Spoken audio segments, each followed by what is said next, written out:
abatura mugombore ya Karushandaara na Hima Town Council mu district ya Kasese bino kutinda kw'amani bwa nyuma y'Orutindo rwo kubagita okutandika kushenyuka kandi rwo barukwejunusa babana batwara imishuburo yabo mu butare hamwe n'ababana baza kuraguza mu marwariro. So abakunu nibihaye bitoki nibabitwara mu town n'abakuru nibihayo esente nibaturete.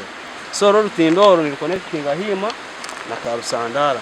Batuyamba niko kutuyamba kuza mu marwariro kuba twino tuntu twite tubaza kutuvuza mu mutawundi nabwicu rwacweka tuba project yitu yaza hasi tubabye ibicobi byitu tuba twaba mu bashuzi aba ubwa hati nabagera ngo nubwo bwire bwa government kurugayo okubombekera Orutindoro. So ntiyamba government tukwatireho tutakavire kugenda ngo urugendo mutiyanu mutujyaga babuyana kegwire nitukaba chemane LC bano becweka tukageza kumenekinga abana kaba abembezi abahiguru ka kansara district witu ba member of parliament burane bakimanye kubizira haha bakisubiza bagira ngo nibaza kuba bija bukozi ko kubanza oku this cut off usharuzi learners will be coming to our school in Chibuga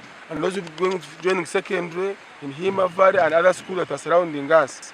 Elias Byamungu ordisi wa Kasese wenagira ngo ntindo nyinji hamwe n'enguto siskire omubwire bwenjura ahubwo kuba ngo Kasese nensi yenshozi.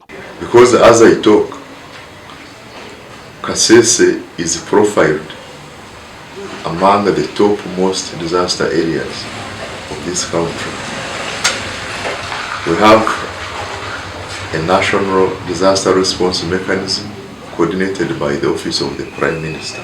Ubwa hate motoke zuru kubazokorira umuceri enyanya n'ebindi bihingwa tuzukuraba mu mwanya ogu amakuru agagasha kwa Gilbert Muhanguzi.